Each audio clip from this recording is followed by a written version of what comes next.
안녕하십니까 선생님들. 사회정서학습과 인성교육 6주차 2교시 강의 시작하도록 하겠습니다.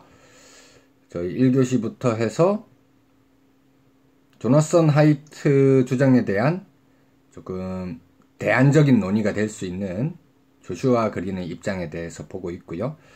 논문 제목이 조슈아 그린의 이중과정 이론에 대한 비판적 고찰인데요. 175쪽 3장이죠. 두 가지의 도덕적 사고 부분 보면 될 것 같고요.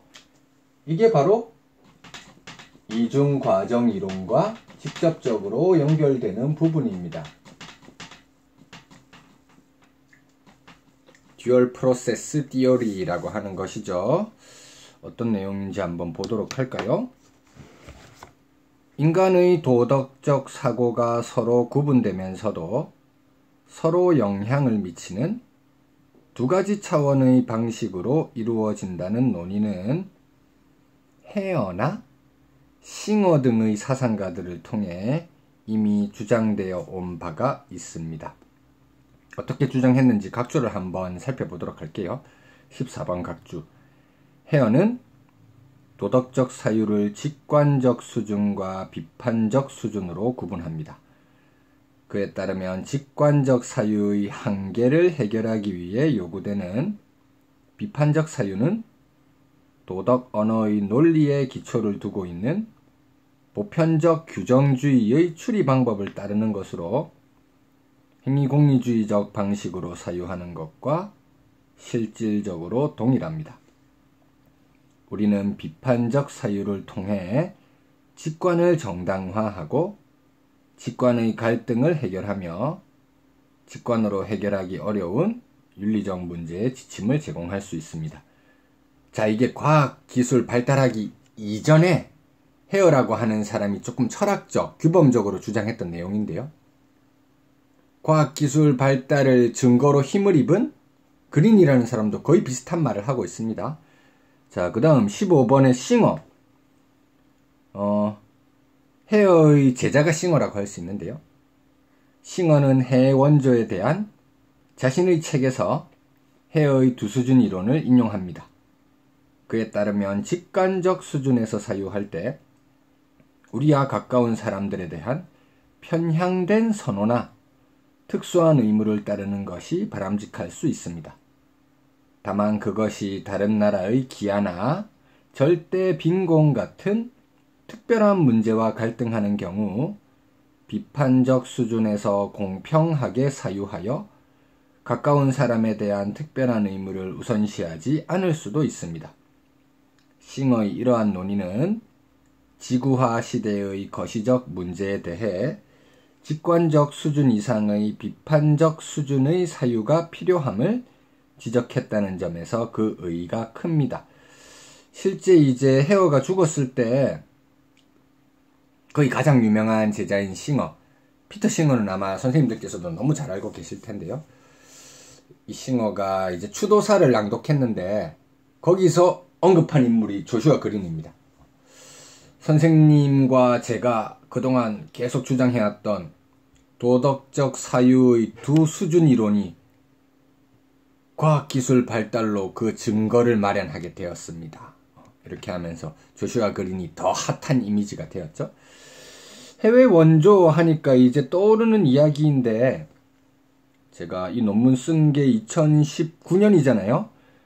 그 되기 전 2018년 이제 박사 과정 4년차 하고 있을 때, 그때는 조금 용감하게 공부를 조금 더 열심히 해보기 위해서 휴직을 쓰고 풀타임으로 청주 교원대 쪽에 내려가 있었는데요. 아무래도 그러다 보니까 국제학술대회에 참가할 수 있는 기회가 생겼습니다. 한국윤리학회에서 중국윤리학회와 한중윤리학 국제학술대회라고 하는 걸 한국에서 한번 열고 그 다음 해에 중국에서 한번 열고 이런 식으로 퐁당퐁당 계속 바꾸어가면서 했었거든요. 제가 아마 처음 했던 게 한국에서 할 때 발표했었고, 그 다음에 중국 간다고 해서 유교의 대표 사상가 공자의 고향이라고 할 수 있는 곡부 곡부 사범대학에서 학술대회가 있어가지고 그때 한번 갔었고요. 돌아와서 또 한국에서 한번 할 때 참여했었는데 그 뒤부터는 코로나가 터져가지고 지금 이제 안 하고 있는 상태입니다. 굉장히 아쉽죠? 중국 곡부에 가가지고 학술대회 할 때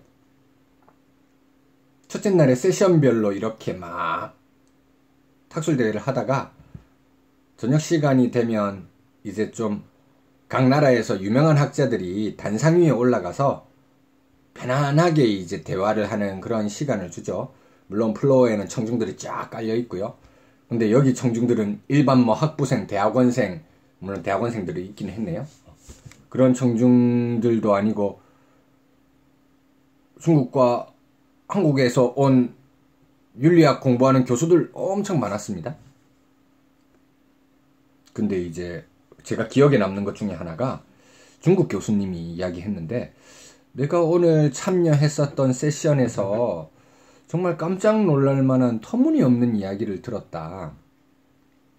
해외 원조라고 하는 게 윤리적 의무로서 중요시 된다고 하던데 내가 열심히 일해가지고 모은 돈은 내 가족, 내 혈육한테 주는 게 당연하지? 이걸 한 번도 본 적도 없는 지구 반대편에 있는 사람한테 주는 게 과연 의무라고 할 수 있을까? 이렇게 하면서 깜짝 놀라는 이야기를 하더라고요. 사실 이제 중국 같은 경우 특히 유교, 인의 정신, 이는 친친 여기서부터 시작하잖아요. 친친, 가까운 가족에게 본능적으로 끌리는 사랑의 감정, 여기서부터 시작하는 거거든요. 거기 주목하다 보면 조금 이렇게 편협한 인식을 가질 수도 있게 되겠죠. 거기서 한 단계 더 나아서 비판적 수준의 사고에서 내 가족뿐만이 아니라 지구 반대편에 있는 사람도 똑같은 인간이다. 이렇게 생각하면 해외 원조의 필요성에 대해서 인정할 수 있고요. 해외 원조 주장하는 사람들도 네가 가지고 있는 소득의 대부분을 먼 나라에 있는 사람들한테 줘라. 네 혈육한테는 주지 마라. 이런 식으로 주장하는 건 절대 아니죠.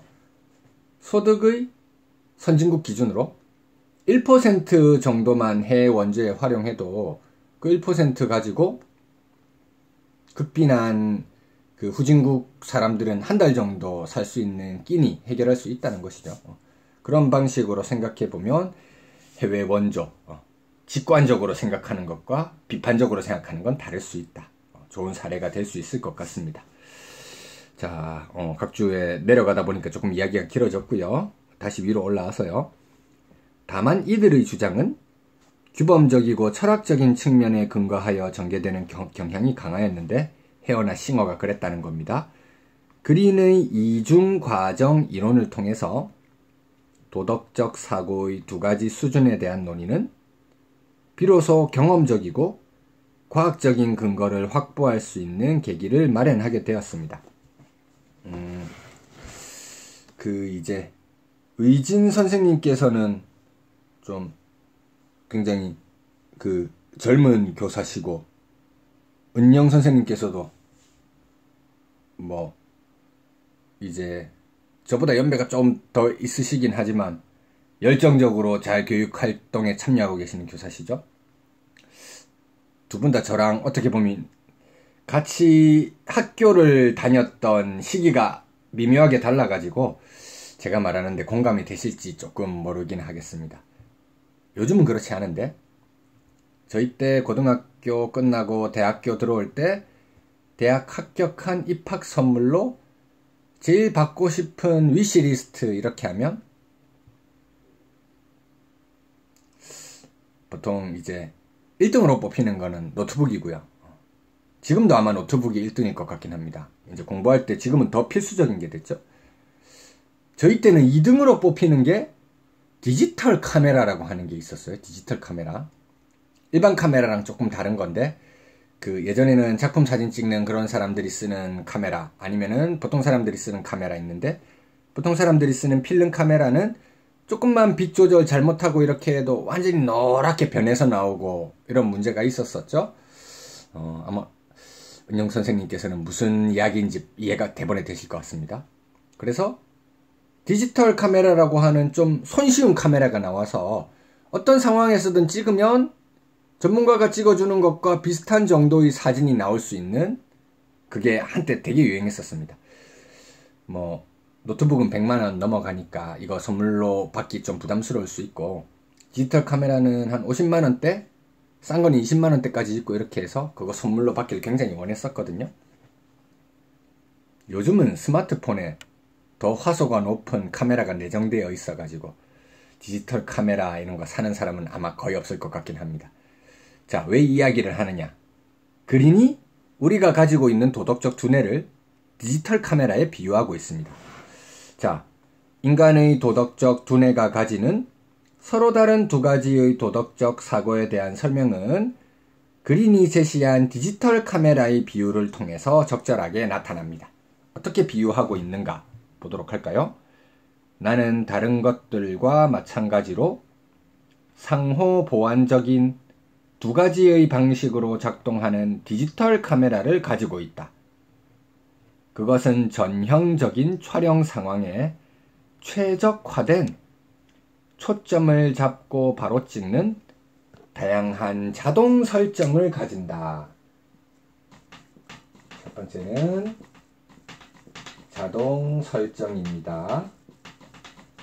오토매틱 세팅. 사진의 전문가가 아니라고 할지라도 찍는 버튼만 누르면 사진 찍는 그 상황에서 가장 최적화된 촬영이 가능하게 해주는 기능, 자동 설정 기능이죠. 나는 대부분의 경우에 이것을 사용한다. 경우에 따라 나는 욕심을 내어 손수 카메라의 모든 설정을 조절할 수 있는 수동 모드로 사진을 찍기도 한다. 수동 모드, 매뉴얼 모드 말하는 것이죠. 디지털 카메라에도 수동 모드 전환 기능이 있거든요. 그거 바꾸고 나면 자기가 이제 카메라의 설정을 다 바꿀 수 있는 거예요. 빛이 들어오는 정도라든지 초점은 얼마 정도 잡는 거, 이렇게 해서 마치 작품 사진처럼 조금 다르게 찍고 싶어 하는 그런 사람들 사용하는 모드라고 할 수 있습니다. 뭐 운전이 익숙한 분들이라고 한다면 운전에서 오토매틱 스틱, 오토매틱과 스틱 그거 생각하셔도 이해야 간결할 수 있을 것 같습니다. 자, 그린에 따르면 인간의 뇌 또한 디지털 카메라와 같은 설계를 가지고 있다고 합니다. 어떤 측면에서 그런지 176쪽으로 넘어갈게요. 먼저 인간은 자신의 행동을 안내하는 반사신경과 직관 같은 다양한 자동 설정을 가지고 있습니다. 자동 설정은 대부분 정서적인 것들로 우리는 이런 반응을 인식할 수도 있지만 일반적으로 그것이 촉발되는 과정을 잘 인식하지 못합니다. 우리는 대부분의 시간 동안 자동 설정에 의존하고 그것들은 보통의 경우 잘 작동합니다. 다음으로 우리 두뇌는 수동 모드 또한 가지고 있는데요. 그것은 장기적인 목표를 달성하는 행위가 가능하게 하는 방향으로 특화된 것입니다. 수동 모드의 작동은 보통 의식적이고 자발적으로 경험되는 것이며 종종 노력을 요구하기도 합니다. 수동 모드는 우리가 분명한 규칙을 사용해서 행동을 안내하고 세계가 작동하는 방식에 대해 분명히 생각할 수 있도록 해줍니다. 요컨대 수동 모드를 통해 생각하는 것은 사고에 대해서 생각하는 사고의 일종이다. 메타인지 이렇게 생각하시면 되겠죠. 그 내용을 이제 아래에 표로 한번 정리해 보았는데요. 자동 설정은 쉽게 말해서 직관, 인투이션이라고 말할 수 있겠죠. 그 다음 수동 모드는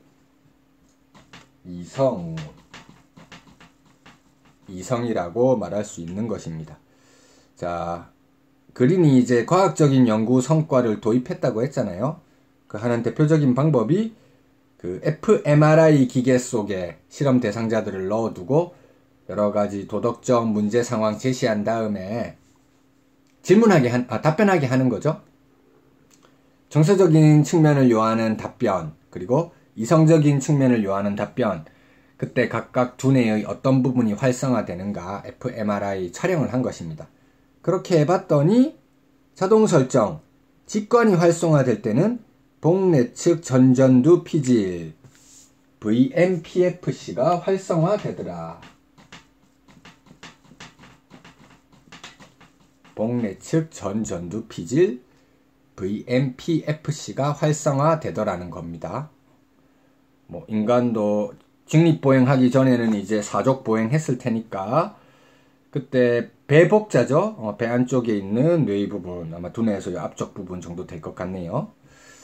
그리고 자동 설정은 전형적으로 의무론적 판단과 연결된다.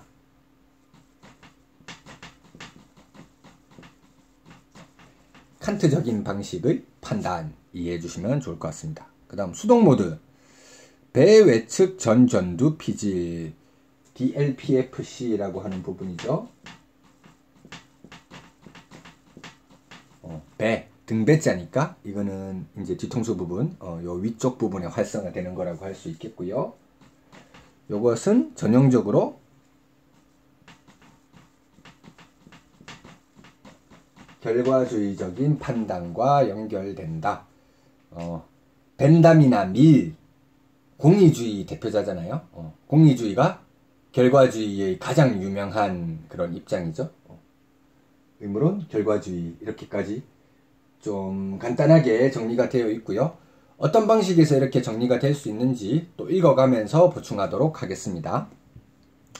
표 아래 부분입니다.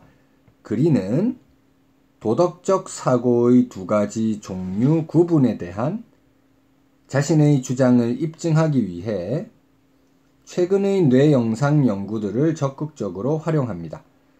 이런 연구들에 따르면 복측 선조와 복내측 전전두 피질 VMPFC 같은 뇌의 부위는 지금을 선호하는 자동적 반응을 산출하고 이 반응이 결국 행동에까지 영향을 미치게 됩니다. 이와 더불어 VMPFC와 직접적으로 연결된 원시 포유류의 뇌 구조인 편도체는 자동 설정에 결정적인 역할을 합니다. 뇌의 다른 부위 가운데 가장 두드러지는 것은 배외측 전전두 피질 DLPFC인데 이것은 나중을 선호하는 통제된 반응을 가능하게 하는 부분입니다. 그리고 DLPFC는 수동 모드가 사고하고 반응하는 것을 조정하는 활동에 있어서 중심적인 역할을 수행합니다. 이상의 내용과 같이 우리의 뇌가 가진 이중 처리의 사고 과정을 설명한 이후에 그리는 이것을 도덕 판단의 과정에 적용하여 도덕 판단의 이중 과정 이론을 제안하는데요. 도덕 판단의 이중 과정 이론은 그가 핵심적 갈등 원리라고 말한 견해 속에 잘 드러납니다.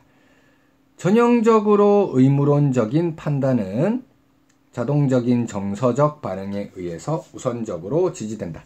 여기 이제 전형적으로라는 수식어가 붙은 게 굉장히 기술적인 표현이죠. 100% 그렇지는 않다는 겁니다. 대부분 그렇다. 안 그런 것들도 있던데 말하면 100% 그런 건 아니야. 대부분 그렇다는 거야. 디펜스하기 굉장히 쉬워지죠. 전형적으로. 반면에 전형적으로 결과주의적인 판단은 의식적 추론에 의해서 우선적으로 지지되고 인지적 통제의 처리 과정과 관련된다고 합니다. 결과주의도 100% 그렇지는 않다는 겁니다. 자, 이것을 이제 트롤리 딜레마 아마 선생님들 잘 많이 들어보셨을 거예요. 요즘 워낙 유행하는 개념이기도 하니까요. 그리는 자신이 제시한 이중 과정 이론의 증거로 트롤리 문제라는 익숙한 사례를 제시하는데요. 두 가지 버전이 있죠. 가장 기본적인 버전은 뭡니까? 스위치 딜레마죠. 질주하고 있는 고장난 트롤리 전차가 있고요. 선로 반대편에서는 선로 수리하고 있는 인부 5명이 있습니다. 그리고 측선으로 빠질 수 있는 선로가 있고 측선으로 빠지면 인부 1명이 선로 보수 공사를 하고 있고 내가 스위치만 눌리면 직진하고 있던 게 측선으로 틀 수 있는 사례. 이게 1번 스위치 딜레마죠. 이 스위치 딜레마의 가장 유명한 변형이 바로 육교 딜레마, 인도교 딜레마라고도 하는 것이죠. 기본적인 과정은 같죠. 빠르게 직진하고 있는 고장난 트롤리 전차가 있고 선로 반대편에 5명의 인부가 일하고 있습니다. 근데 이번에는 측선으로 빠지는 선로는 없고요. 기차 선로 위로 커다란 육교가 하나 있는데 거기에 내가 올라가서 그 상황을 보고 있고 나 말고도 또 다른 사람이 육교 위에 올라와 있는 상태이죠. 그 사람은 몸집이 굉장히 크고요. 커다란 백팩까지 메고 있어서 내가 그 사람을 손으로 밀어서 떨어뜨리면 트롤리가 그 사람과 부딪혀서 선로 밖으로 탈선해가지고 5명의 인부는 이제 위험하지 않게 되는 그런 상황입니다. 자, 스위치 딜레마, 육교 딜레마. 여기서 보면 스위치 딜레마를 제시해주면 70% 정도의 사람이 스위치를 눌리겠다 이런 결정을 내리거든요. 스위치 눌리는 결정의 이유는 무엇입니까? 안 누르면 5명이 죽는 거고 누르면 1명이 죽는 거잖아요. 결과적으로 계산을 한 거죠. 스위치 딜레마는 결과적으로 계산하는 대표적 사례입니다. 그래서 결과주의 트롤리 딜레마에서 스위치 딜레마 사례가 여기에 들어갑니다. 그리고 아까 스위치 딜레마에서는 70% 정도가 눌려야 된다 이렇게 한다고 했죠. 비슷한 사례인 것 같은데 육교 딜레마, 인도교 딜레마를 제시해주면 정반대로 70% 정도의 사람이 나는 안 밀겠다 이렇게 이야기한다고 해요. 왜 그러냐고 물어보면 무고한 사람을 해칠 수는 없기 때문에. 스위치 딜레마에서는 선택 행위가 스위치를 눌리는 거죠. 도덕적으로 중립적인 행위입니다. 그런데 육교 딜레마에서는 선택 행위가 무고한 사람을 미는 거죠. 굉장히 도덕적인 판단이 들어갈 수 있는 거죠. 이건 무고한 사람을 해치지 말라는 의무 위반의 대표적인 사례가 될 수 있습니다. 그래서 육교 사례, 인도교 사례는 트롤리 문제에서 대표적인 의무론의 예시로서 잘 제시되는 거라고 보시면 되겠죠. 한번 읽어보도록 하겠습니다. 그는 최초의 신경 영상 실험에서 육교 딜레마와 같은 인신적 도덕 딜레마, 인신적, 여기 퍼스널을 개인적으로 안 하고 인신적으로 많이 번역하는데요. 이 사례에서는 개인 몸에 직접 손을 대서 위해를 가하는 사례, 그래서 인신적이라고 하는 거죠. 스위치 딜레마와 같은 비인신적 도덕 딜레마를 비교하였다. 스위치 딜레마는 스위치만 눌렸죠. 사람 몸을 직접 밀지 않았죠. 비인신적. 이중과정 이론에 기초한 그린의 가설은 전자는 우선적으로 감정과 관련한 뇌의 부위에 관여하는 반면 후자는 우선적으로 통제된 인지와 관련한 뇌의 부위에 관련할 것이라는 내용이었고, 실험 결과 이 가설은 사실로 밝혀졌습니다. fMRI 기계에 넣어두고 질문하고 사진 탁 찍어보니까 생각했던 뇌의 부위가 다 활성화됐다는 거예요. 인신적 딜레마는 VMPFC를 포함한 관련 부위에서 상대적으로 더 강한 활성화를 유발했고, 비인신적 딜레마는 DLPFC를 포함한 관련 부위에서 상대적으로 더 강한 활성화를 유발했다고 합니다. 이상과 같은 실험 과정을 통해서 그린은 우리의 뇌가 지닌 도덕 판단의 이중 과정을 다음과 같이 제시합니다. 자동 설정은 우리의 뇌가 가진 자동적이고 정서적인 반응들로 의무론적 판단을 지지하는 직관에 해당합니다. 이 한 줄 쫙 정리된 거죠. 그리고 수동 모드는 우리의 뇌가 가진 통제되고 숙고된 추론 양식으로 결과주의적 판단을 지지하는 이성에 해당하는 겁니다. 아랫줄이 쫙 정리가 된 거죠. 자, 여기까지 이제 그 이중 과정 이론 살펴봤고요. 잠깐 쉬셨다가 178쪽 4장 내용으로 들어가 보도록 하겠습니다.